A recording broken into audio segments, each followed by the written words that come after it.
we've always been outside the box thinkers. And I think that's one of the things that, I really appreciate about working in a multi-generational operation. We've learned over time it's a lot better to work smarter, maybe not harder. And we've definitely developed practices that are a lot more efficient in terms of how we manage the cattle and also how we manage the land. So I'm actually the 5th generation that's back living and working on the operation. We homesteaded in 1888. Over time, we just started to purchase up more homesteads around that people had decided, the Sand Hills is a tough environment, so they moved on and then got to the point where we are today. Actually, we went through succession about 3 years ago between my dad and my uncle, and so I ranch here full-time with my dad now. It's a great partnership. So we're a commercial cow-calf operation. We also do a direct-to-consumer beef business.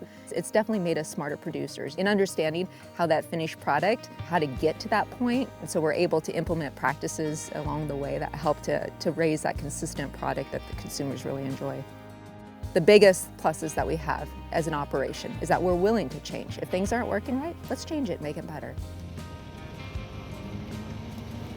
We've always wanted to make sure we did things right, but we didn't really have a guide or a direction to do it. And BQA, it's really second nature now for us to follow the guidelines and do what we need to be doing.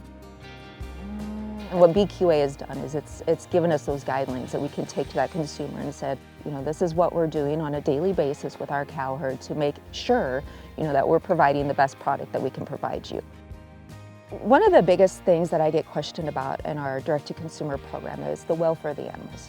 How the animal was raised. I've been there from birth. I've raised it following those set of guidelines and standards that have been scientifically researched to make sure that it was the best for the animal. It might be a simple change, like, hey, there might be a krill here that maybe we need to take a side of it out, make it more visible for the animals, or whether we need to implement a different vaccine protocol. It's just that ability to be willing to change and follow any new exciting thing that's coming down the pipeline in terms of guidance or management and be open to it. I mean, those are definitely the biggest things that will hopefully continue to make us successful.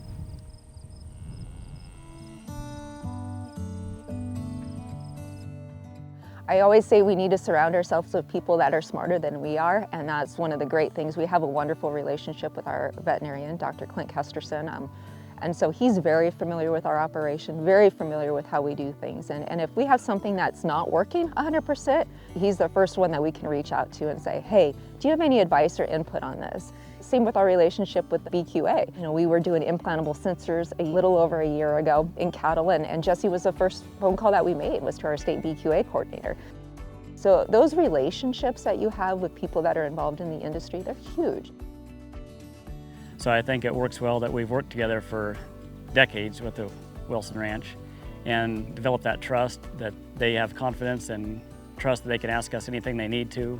Kind of one of the old sayings is pants in the boots. So challenge the pants in the boots, the way we've always done things just because we've always done them that way.